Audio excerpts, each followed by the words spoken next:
Hotel workers of Reddit, what is the worst thing you have found in a room after a guest's stay? I worked the front desk at a hotel. One night, around 2 a.m., a man in a sharp suit walked into the lobby, looking very composed. He said he'd forgotten his key in room 315. I checked the system. The room was registered to a woman. I explained I couldn't issue a key without ID. He smiled, apologized, and left. An hour later, the woman in 315 called in a panic. Someone was trying to pick her lock from the outside, very quietly. We called the police. It turned out the man wasn't a guest. He was the woman's ex-husband who had a restraining order against him. He had followed her to the hotel and tried to trick me into letting him in to attack her. I worked as a bellhop at a high-end hotel. This guy checked in with a massive, incredibly heavy suitcase. He refused any help, but I noticed the suitcase was literally shaking as he put it on the luggage cart. I brushed it off as bad wheels. 2 days later, a housekeeper went in to clean while the guest was out and heard weird noises coming from the closet. She called security. When we opened the suitcase, there was a girl inside, alive. She had headphones on and a tablet. It turns out this guy had been smuggling his girlfriend into hotels this way to avoid paying for a second person, and she lived in the suitcase or the closet the entire stay, only coming out at night when he put the "Do Not Disturb" sign out. I worked at a budget hotel. A housekeeper reported weird behavior in room 214. The guest ordered breakfast for 2 every morning, but he was staying alone. One day, he went out for a walk, and I went in to check the plumbing per his own request.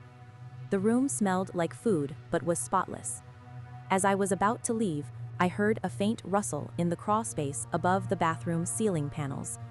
I pulled up a chair, moved the panel, and locked eyes with a guy hiding there. Turns out, it was a homeless man who had snuck into the hotel through the vents and had been living in that room's ceiling for over a week, eating the leftovers the sympathetic guest left for him. I worked the front desk. One night, a girl came down to the lobby looking deathly pale. She said she felt like someone was in her room, but she couldn't see anyone. I went up with her. We searched the room, closets, under the bed, behind the curtains, nothing. I was about to leave when I noticed something off about the peephole. It turns out someone had unscrewed the original peephole and installed a reverse lens that allowed someone to look into the room from the outside, not the other way around. We checked the adjacent room, which was technically under renovation. It was unlocked and there was a chair sitting right in front of the door. Someone had been watching her for hours. I worked as a night auditor at a small motel. A guest from room 110 came down absolutely furious. He complained that the TV kept turning itself off or switching channels to full blast in the middle of the night. I figured it was an electronic glitch and moved him to room 112. An hour later, he ran back down shaking. The same thing was happening in the new room. I went up with him, and while we were standing there, the channels started flipping rapidly. I stepped out into the hallway and noticed the maid's supply closet was slightly ajar. My coworker, who was supposed to have clocked out 3 hours ago, was sitting on the floor inside. He had a universal remote and was just watching through the crack, tormenting the guest for fun. A housekeeper called me because she couldn't get into the bathroom of a room where the guest had already checked out. The door was locked from the inside, and water was seeping out from under it. I thought the guest had collapsed inside. I picked the lock, but the door hit something heavy. When I pushed harder, I saw that every fixture, the sink, the toilet, the shower, had been stuffed with towels and turned on full blast. But the creepiest part was on the mirror. There were no messages in blood. Instead, there was a notepad page taped to it with the detailed schedule of that housekeeper's life. When she arrived at work, where she lived, which bus she took. The guest wasn't a ghost. He was a stalker who used his hotel stay to show her exactly how much he knew. I worked night audit at a remote lodge. Around 3 a.m., a man walked in, soaked in blood, and asked for a room. I was terrified he might beep in the lobby. When I asked what happened, he just stared and said the woods didn't want me there. I called 911, but when I turned back around, he had vanished. No footprints, no blood on the floor, just gone. Housekeeping reported hearing a child laughing in room 402. The problem? That entire floor was closed for renovations and every room was locked. I went up to check. As I stood outside the door, I heard a clear, high-pitched giggle and the sound of small feet running. I opened the door. The room was stripped to the concrete. No furniture, no carpet, and definitely no kid. A guest complained about sensitive scratching sounds behind her headboard. We thought it was rats. When maintenance pulled the paneling back, they found a small crawl space with a sleeping bag, food wrappers, and photos of the guest taken from the vent. Someone had been living in the walls and watching her sleep for 3 days. The front desk phone rang from room 212. All I heard was heavy breathing and a faint whisper saying, "Help me." I rushed up there with security. We found the room empty. Clean sheets, no luggage. We checked the system. That room hadn't been checked into for weeks. The creepiest part? The phone in the room wasn't even plugged into the wall. I was cleaning a suite after a messy party. I looked in the large bathroom mirror and saw a man standing directly behind me in the reflection. I spun around to defend myself, but the room was empty. When I looked back at the mirror, he was still there in the glass, just staring at me with no expression. I quit that same day. I worked as a night porter in an old historic hotel. One night, the elevator kept summoning itself to the basement. There's nothing down there but old storage and the boiler.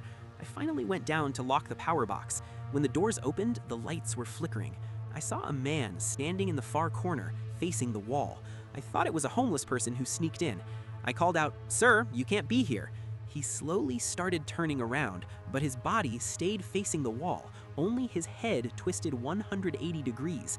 I saw his white, empty eyes and heard a bone-cracking sound. I didn't wait. I hit the door button and prayed they would close. I never went back to the basement again. I was watching the security monitors at 2 a.m. when I noticed a woman in a red dress walking down the hallway on the 3rd floor. She was stopping at every door, putting her ear to the wood and listening for a long time. Then she would try to turn the handle.